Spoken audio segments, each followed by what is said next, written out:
It's a 1500-page document. There are dozens of testimonies, dozens of allegations and counter-allegations, and a lot to unpack. But 6 words really sum everything up. Brij Bhushan is liable to be prosecuted and punished. That's the summary of Delhi police in the charge sheet they've filed in a Delhi court in the sexual harassment case filed by the wrestlers against the former president of the Wrestling Federation of India and the BJP MP. It's been a saga that's been continuing for the entire year. A protest began first in January. An investigation panel was set up the next month. The wrestlers returned to protests in April. An FIR was later filed. And this week, the Indian Express revealed the details of the charge sheet. Nihal Koshie and Amit Kamath join us today to talk about the details of the charge sheet, the allegations against Brij Bhushan, the evidence submitted by the Delhi police, and the report of the oversight committee that was formed by the government way back in January. Nihal Koshie, you've been through the charge sheet. I don't know if you've still managed to read the all 1500 pages, but it is quite indicting. Yes, like you said, it's a 1500-page charge sheet, and I have been able to read through most of it, but it's so detailed and so exhaustive that there's lots more to read. That's what, like you said, you summed it up correctly. They have said that Brij Bhushan is liable, and under the various sections they have charged him under.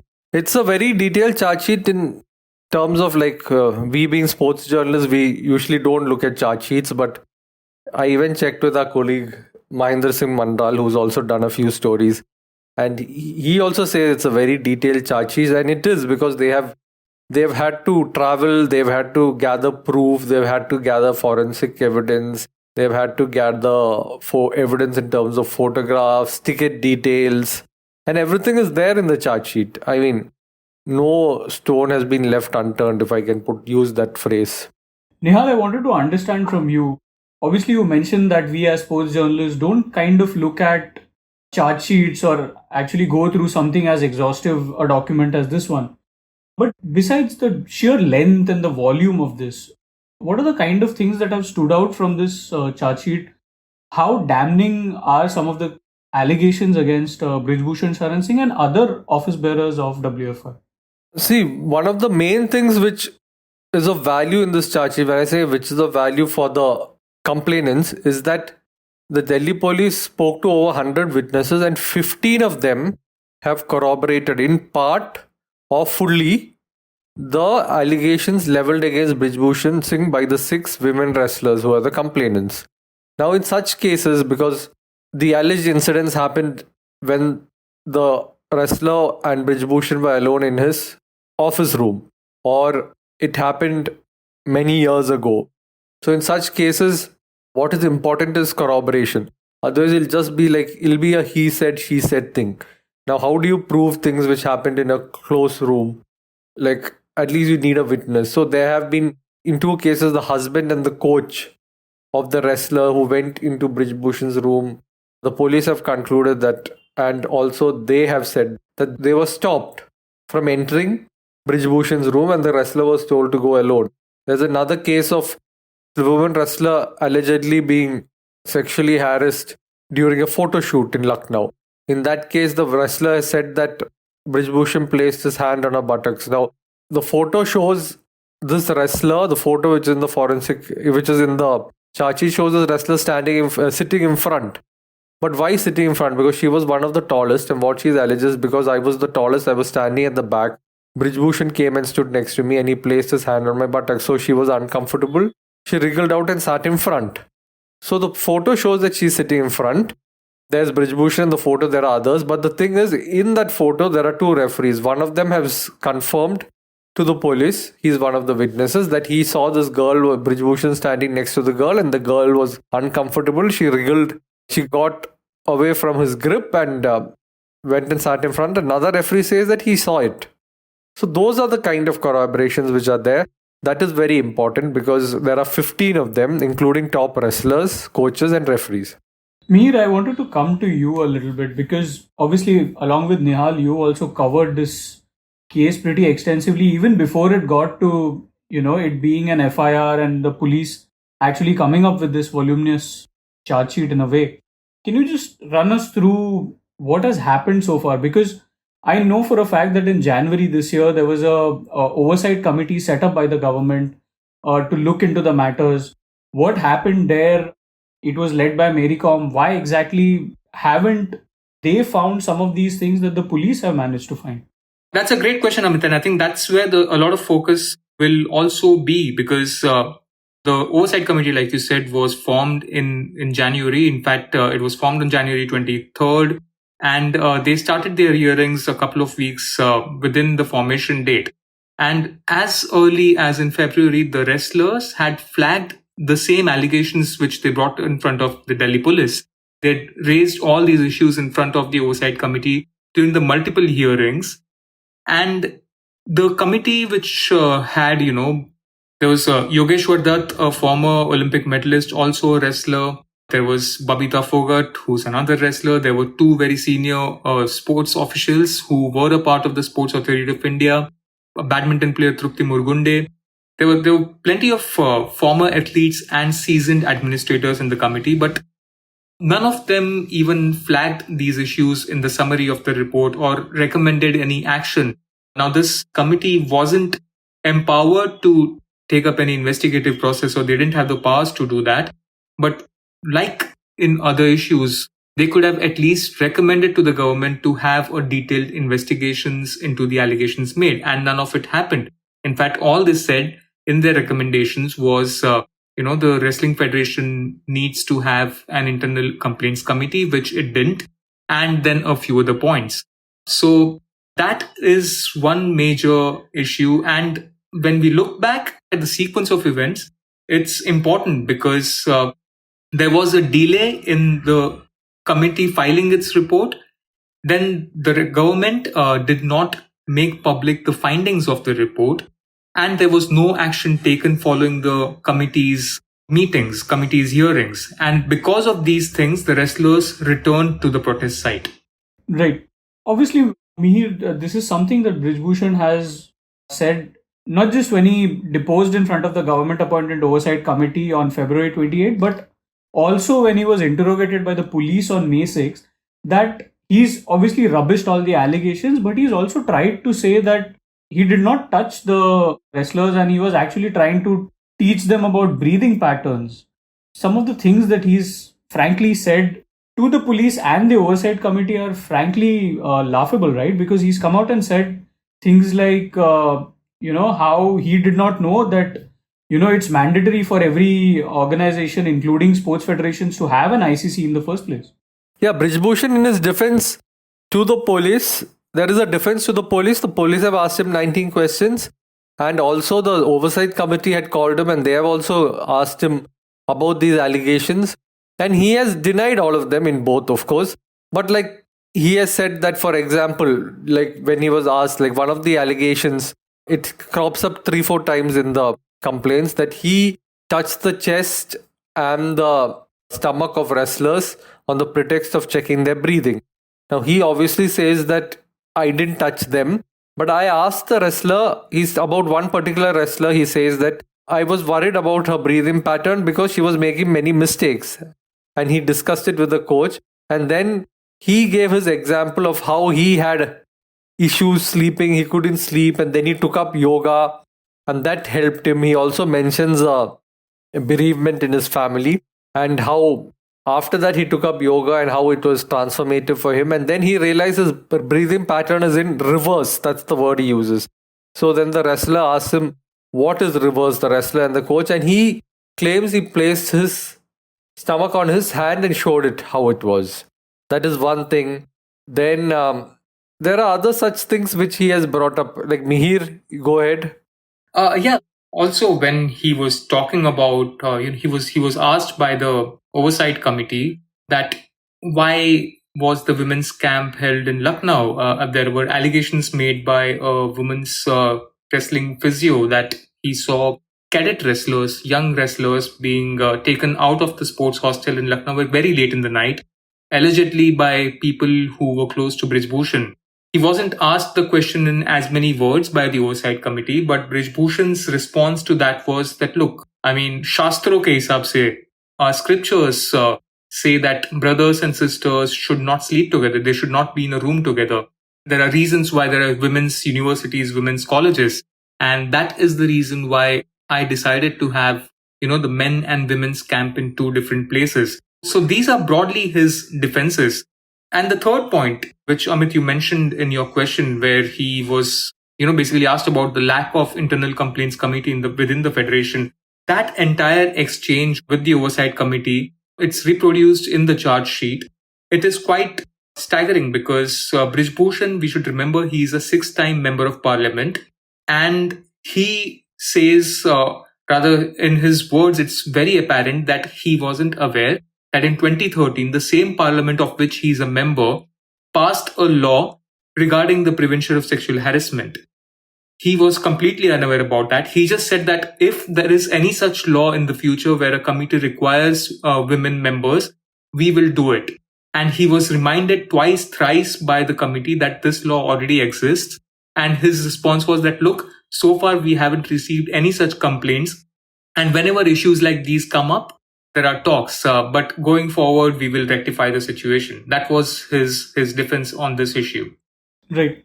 I wanted to understand, Nihal, from you. Now, before we go ahead, I just wanted to read out the charges against Brij Bhushan Sharan Singh for the benefit of our listeners.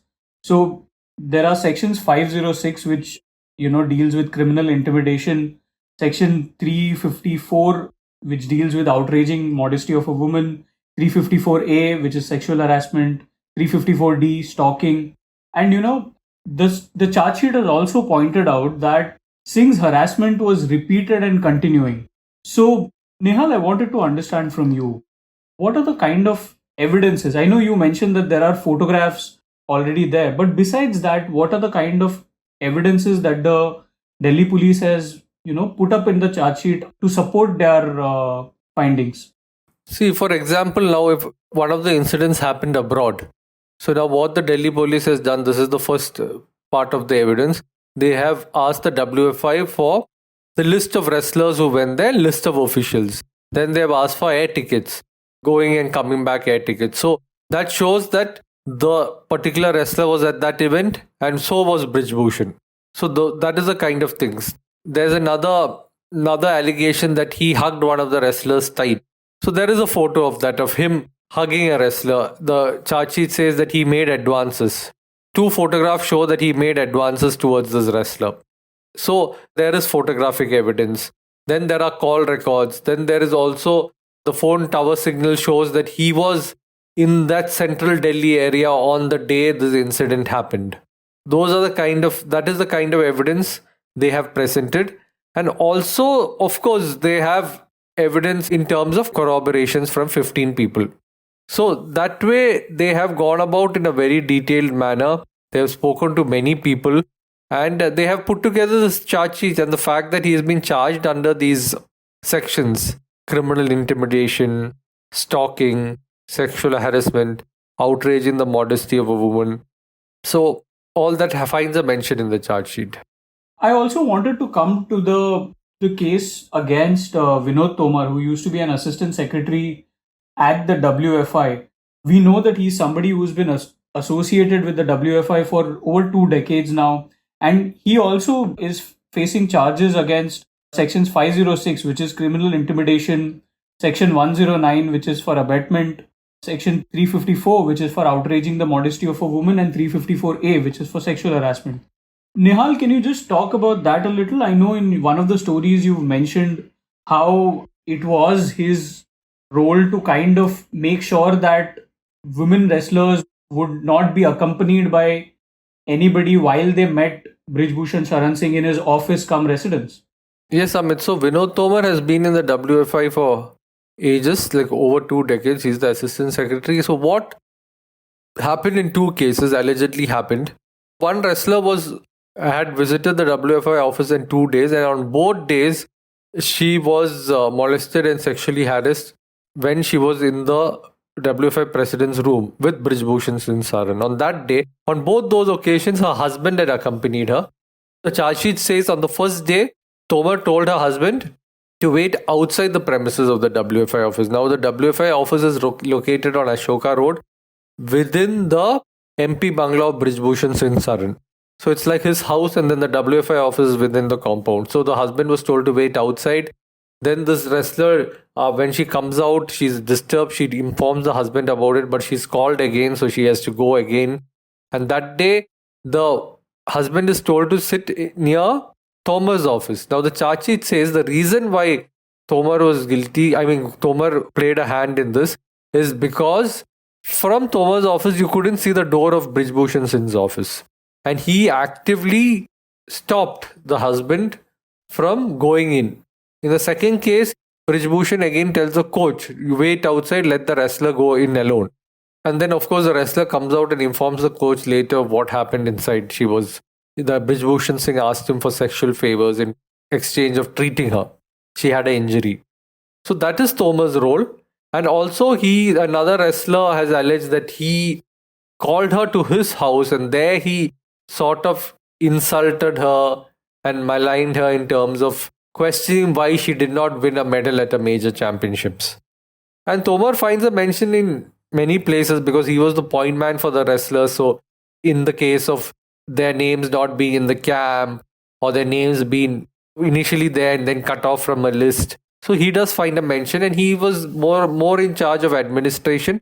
And also Tomar mentions that he was like, Brij Bhushan had put him ahead. Aage kar diya tha mujhe. He mentions in the oversight committee report, basically saying that he was in charge of running the day-to-day affairs, the nitty-gritties. Right. Before we move ahead, I just wanted to talk about, obviously, because the charges are so serious of sexual harassment, clearly it cannot be just one person abetting, Brij Bhushan Sharan Singh. The charge sheet also mentions this account from Paramjeet Malik, who is a former physiotherapist of a woman wrestler who was at a camp in Lucknow in 2014, where he's mentioned about how a car used to come around 10 or 11 in the night and take some junior wrestlers out of the camp. He doesn't exactly know why that was happening. But when Malik brought this to the notice of the chief coach, instead of taking steps to prevent it, Malik's name instead was struck off from the camp for future camps. So, this was something that was not just one person abetting Brij Bhushan Sharan Singh, but also maybe a whole gang of acolytes kind of working in a way to enable Brij Bhushan Sharan Singh. Mihir, I wanted to come to you next and wanted to understand, because this is a massive document, and I know it's not restricted only to sexual harassment or the advances that Brij Bhushan Sharan Singh has made towards these 6 wrestlers. Can you also talk about the other findings of the oversight committee report? Yes. So sexual harassment, of course, is the biggest allegation against Brij Bhushan, but the wrestlers in their original complaint way back in January had also mentioned the issues of financial issues within the federation, of how there was high-handed within the authorities and stuff. So in the oversight committee report, the hearings, there are some very stark issues that have been highlighted. So for example, regarding the financial problems, the wrestlers, and this is beyond the 6 women wrestlers who have complained about sexual harassment. So for example, you have Tokyo Olympics silver medalist Ravi Dahiya. He said that in 2019, he was promised 1 lakh per month from the federation, and all he received was approximately rupees 10 lakh in 2 installments. Similarly, Pooja Danda, another world championship medalist, she said that she was included in grade B of the contracts and was entitled to 25 lakh per year. And all she got was 2 checks totaling to rupees 5.25 lakh. Bajrang Punia, for example, he was in grade A, which was worth rupees 30 lakh, and he wasn't paid in full either. So the wrestlers pointed all these issues out to the oversight committee, who then grilled Vinod Tomar and Brij Bhushan Sharan Singh on this. More with regards to Vinod Tomar, he was questioned a lot about these issues. And the defense was, there were two-pronged defense. One was that it was the sponsorship deal was structured in a way that they weren't able to then make full payments. And Brij Bhushan Sharan Singh later said that he made some announcements, especially the paid contracts, in excitement, quote unquote, hoping that, the federation would get new sponsors. And eventually that did not materialize. So there is this one issue about, the false promises, the unpaid dues, etc. Then, of course, when you flip through the pages of the oversight committee report, there are other issues as well. And Nihal, I mean, if we were to talk about that, there's this one incident which kind of sums up the entire federation mess, which involves Deepak Punia and Vinod Tomar just before the Tokyo Olympics. Yeah, so I think Deepak, this was a tournament in Poland, and Deepak Punia wanted to train. He didn't want to go there because you have to travel, then you have to cut weight, and then you have to compete. So he had informed Vinod Tomar that he wasn't keen on going, but then when he just wanted to confirm and call him, he didn't pick up his phone for 2 days. Basically, Vinod Tomar could not be reached for 2 days. And then finally, when after the tickets were booked and everything was done, then when Deepak Punia managed to tell him, sir, I didn't want to go, I don't want to go. What Tomar tells him is that you just go there, finish all the formalities and don't compete because everything has been booked now. So in a way, Deepak Punia was forced to go there. And he just did what Tomar told him. He didn't compete at all. But that was all just a little over a month before the Olympics, So here is one athlete who has clearly told the federation he doesn't want to go. Then he wants to get in touch with the federation to check that, okay, I've told you I don't want to go. So I hope I'm not going, and nobody answers. And then he's being told to go. It's almost like you just go there and show up and you don't have to enter any of the bouts. And then he has to come back. It's just shows how unprofessional this federation is. And also, just to get a simple message, to put through a simple message to a federation official takes so much time and effort. If it's going to take 2 days before the Olympics, you can imagine how this federation was run. And also, this Tomar case is there, but there are other issues where almost, if you've spoke to the wrestlers during the protests, and there were not only these, there were a lot of wrestlers there at the protest during Jantar Mantar. The common theme was that you have to get in touch with Brij Bhushan for everything. Tomar was there, but a lot of times Tomar would say you speak to Brij Bhushan, or Netaji as he's called. So it was almost a one-man show, That's what these wrestlers have alleged.